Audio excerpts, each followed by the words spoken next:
Look at the papers. Dipty's here with us on set. US press in particular. They're looking at Macron leaks a lot today, aren't they, Dipty? Managing to avoid interfering, if you like, in the campaign over here.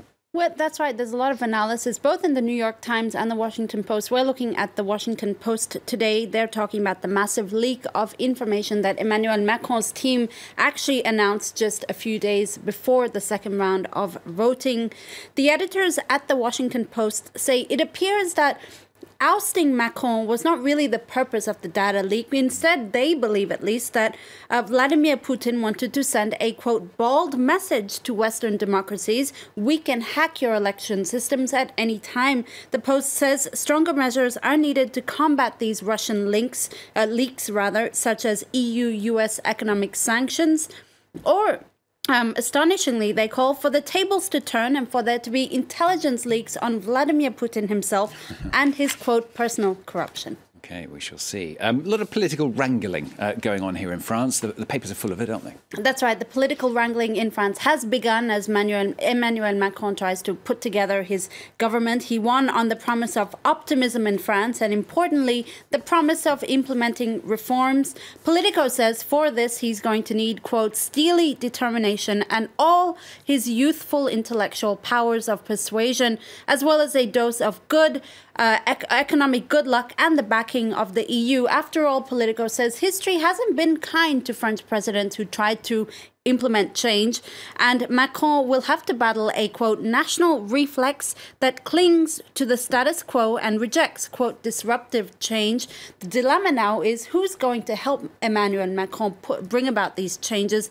French MPs on the left and right are facing this question now. Do they help him bring about change by joining him, or do they become part of the opposition in the hopes of beating him? OK, we'll discuss that with that latest news about Manuel Valls, in fact, in the next half hour's bulletin. Now, right after France, South Korea. Let's talk about something different. Heading to the voting booth today to elect their new leader. That's right. They are heading to the voting booths this Tuesday. And interestingly, it's on the back of the French election and Emmanuel Macron's victory. And his victory is really looming over this election as well. The Korea Times reports that Macron, like Macron, the imminent task for the victor in South Korea will be to unify the nation suffering from, quote, ideological and generational divisions. This after Park Geun-hye was removed from office. Now, Moon Jae-in, who you see on the left of the picture on the front page of the Korea Times, is the favorite tipped to win the election. But it appears that Emmanuel Macron might have inspired the South Korean centrist candidate, Ahn Cheol-soo, who actually quoted Macron's example at his rally, saying that, like the French, he believes the Koreans will choose change for the future. The paper, the Korea Times, also calls for the new president to lead the administration with a, quote, open mind, and calls on South Koreans to choose the candidate who is capable of brightening the future. Now, it's a vote as well that will change the destiny of the Korean peninsula. That's according to Hankyoreh, a left-leaning paper. The new Korean leader, the paper says, must reinstate the principle that only South Korea can solve its own problems and determine its own destiny. It's time, I quote, South Korea has been absent for so long and it must return to the international stage now.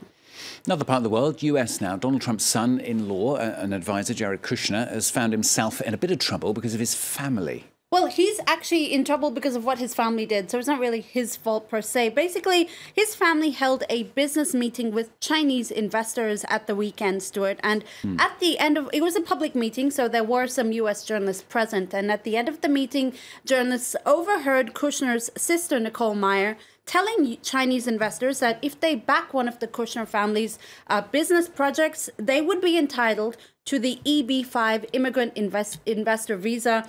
She then proceeded to name drop her brother, Jared Kushner, into the conversation in the hopes of sweetening the deal.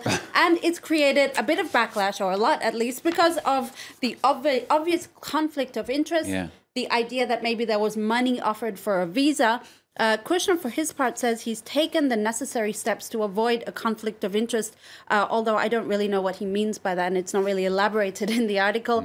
For the New York Times, the whole EB-5 visa is a, quote, scandal magnet. And the Times says, while Donald Trump is restricting immigration, it appears that he's okay with letting real estate moguls take advantage of a program that essentially sells green cards. now finally saying from in the US, but from Donald Trump to a former president this time. The Clintons, what are they up to then? Well, they're both quite busy in the literary world, Stuart, it turns out. Bill and Hillary Clinton.